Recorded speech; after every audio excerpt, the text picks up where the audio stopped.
Happy 4K Blues Day, everybody. This is my review for Lisa Frankenstein on standard Blu-ray. This comes out April 9th, which if you're watching when this posts, that's tomorrow, but a lot of you are going to watch it on April 9th, which is when it comes out.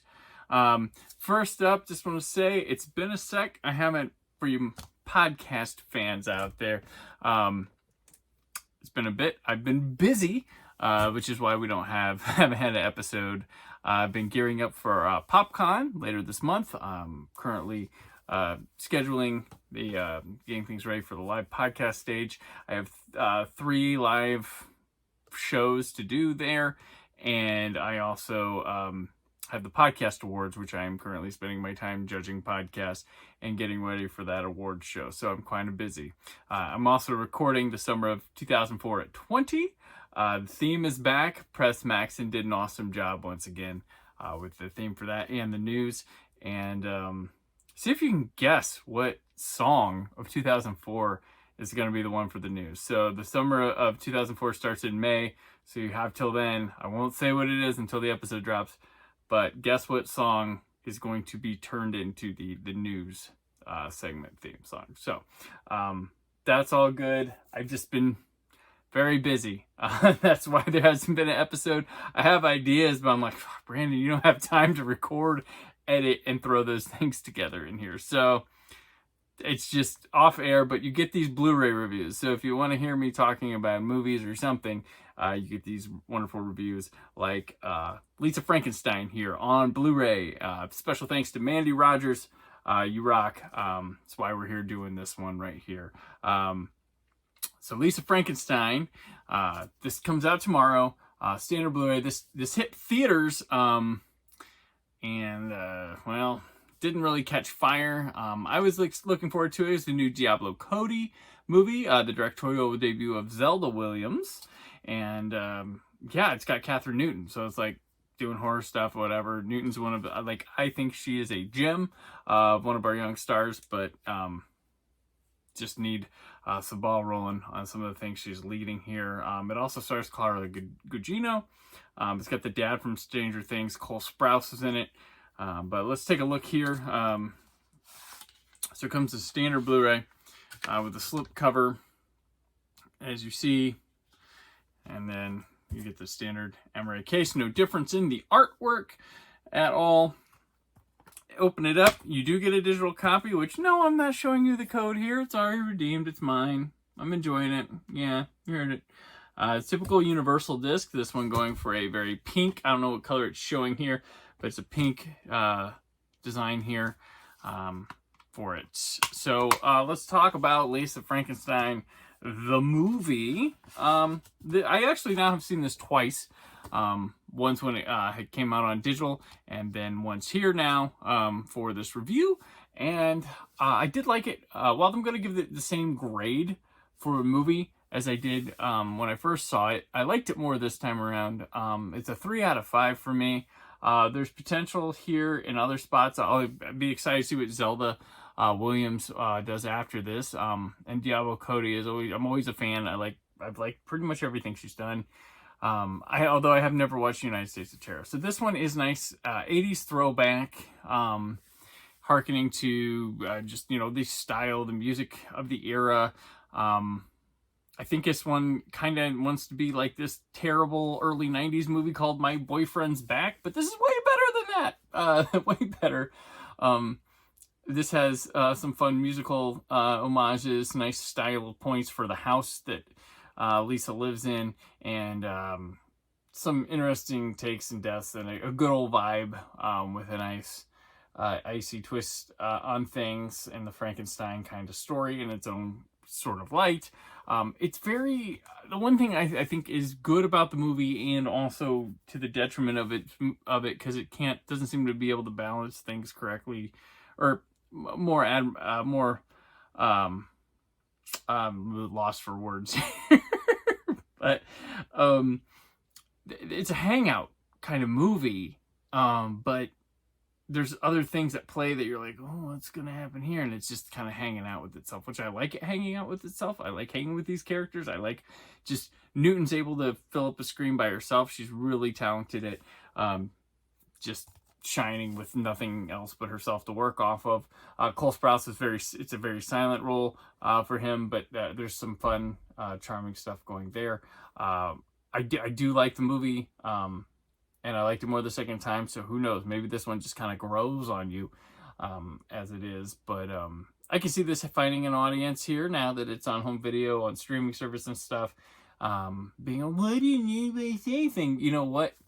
To the people who say, like, oh, well, why didn't anybody tell us about this? Or why didn't people go see this? If you know of a movie and you are curious about a movie, you need to seek out the movie. You can be the word of mouth spreader. You can be the person that gets people. Like, I wouldn't be here today if I wasn't curious about movies. If I want to see, I have a very wide range, yes. But if you were into horror movies or anything like that, you should have given this a chance. If you were like, hey, that trailer looks neat, you should have given it a chance. If you like Diablo Cody, you should have given this a chance. If you like Catherine Newton, you should have given this a chance. Like, if you were like, oh, look, Zelda Williams is making a movie, you should have given this a chance. So, like, I'm sick of the people, like, why didn't anyone tell us about this? Why? Stop it. If you're curious, scratch the itch. Like a cat, hi to Madeline, scratch the itch. Check out the movie. Yes, theaters charge. Yes, they cost money. Yes, whatever. But if you're interested, seek it out. If you love movies, then you shouldn't have problems spending money on movies. Now, everybody's financial situation is different, and I understand some are things, but stop talking about why didn't someone else tell you about it and find out for your fucking self. Sorry. I language in this, but I get tired of the social media film X. We call it film X now. It's like film Twitter. They're like, we didn't talk about it. Why didn't anyone see this? Why didn't anyone go see this? When you're the person who didn't see it, you're the person who didn't give it the chance. You had to have other people tell you, or it had to be free on something. Take the risk. That's how we find things we like. That's how we get better things. Take the risk. That's just the thing. Stop being in your safety net of IPs. Take the risk. If there's one element, if the trailer looks like something you'd like, go see it. If it's got people you like, go see it. If it's from a writer you've liked all their other stuff, go see it. Okay? Sorry for the rant on Lisa Frankenstein, a movie I gave a 3 out of 5, but I've been seeing stuff like that, and yeah, just that's what you need to do. Scratch the itch. If you're curious about a movie, you go see it. You don't need anyone else to tell you about it. If everybody else doesn't like it, you could be the one that liked it. It could connect with you in a way that it didn't anybody else. Don't care. Take pride in what you like. Like what you like. You don't need to be tribal. Anyways, Lisa Frankenstein, available tomorrow. Gave the movie a 3 out of 5. Let's go to the video. It is an MPEG-4 AVC encoding. The film is kept in its 185:1 aspect ratio. Thank you for not blowing it up to 178. 1080p, of course. Didn't get a 4K. I get it. Universal tends to be like, did you do well in the theater? Or how big budget are you? Sometimes. So this one could probably see a 4K later on down the road, but this Blu-ray is fine. It looks gorgeous. It's got really good colors that pop. Great contrast to make the colors have good saturation and such. It's crisp, sharp image with a lot of detail, good depth. This is about as far. This is a 5 out of 5. This is as far as you're going to take this format. I really am. I'm quite proud of, like, quite, happy with this. If this comes on a 4K, I'm probably okay with holding on to this review copy I got that's on standard Blu-ray. So 5 out of 5 for that. The audio is a 5.1 DTS HD master audio. It also includes a French 5.1 and an English descriptive audio track. The subtitles are in English SDH track, Spanish, and French. Now, the audio, probably about a 4.5 out of 5. It's not going to set the room on fire, but it gets the job done in a pretty good way. The music, songs and stuff that get woven in kind of take a nice concert feel when they come together. It's all good like that. So, uses a lot of stuff in the right way. getting things from all sorts of angles. There's a lot of upstairs things that happen when they're downstairs and vice versa. There's great ambiance, like when they're in the cemetery, the woods and stuff, or in the school. You get a lot of good speaker usage, a lot of good impact as well. So a 4.5 out of 5 on the 5.1 track. Could we have liked an Atmos? Of course we would have liked an Atmos, but it's for 5.1, top tier. For the extras, we have a commentary by director Zelda Williams. We get deleted scenes, about 3.5 minutes of those. We get a gag reel, 2.5 minutes. Aaron Newirth, just so you know, it's got a gag reel. We have our featurettes, An Electric Connection, which is about 4 minutes and 43 seconds. It's a kind of fluffs on the story and the two main characters of that Catherine Newton-Cole Sprouse play. That's what that does. We now have that have Resurrecting the 80s of 4 minutes and 34 seconds. That just talks about this being the right decade for Diablo Cody to tell her story and the drive and fun in recreating all the 80s stuff and the joy everybody had with it. And lastly, we have a dark comedy duo, which is 4 minutes, 1 second, and this one's all about Diablo Cody and Zelda Williams' work and working with them and praising them and showing what they bring to the film. So for the extras, I'm going to give it like a 2.5. They're very fluffy, very EPK, but there's a lot of them. Close to a 3, but I'm going to give it a 2.5. Nothing really deep diving in there.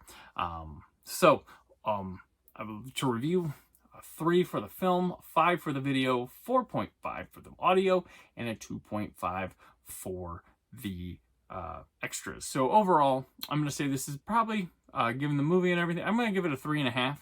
So if you like this movie, you're going to get a pretty good little set for a modern movie for Lisa Frankenstein, which is out April 9th. So you can order yourself a copy in the comments if you want. Or you check it out. I think it's streaming somewhere, maybe Peacock. Don't quote me there. Let me know if you like Lisa Frankenstein, what you thought of it. And sorry about the rant, but I just went there. But that's the fun of these, and I don't have any podcasting for you. So right now, that's where you'll get it. So thank you for watching my review for Lisa Frankenstein. Thanks again to Mandy Rogers. And as I say always, stay film positive.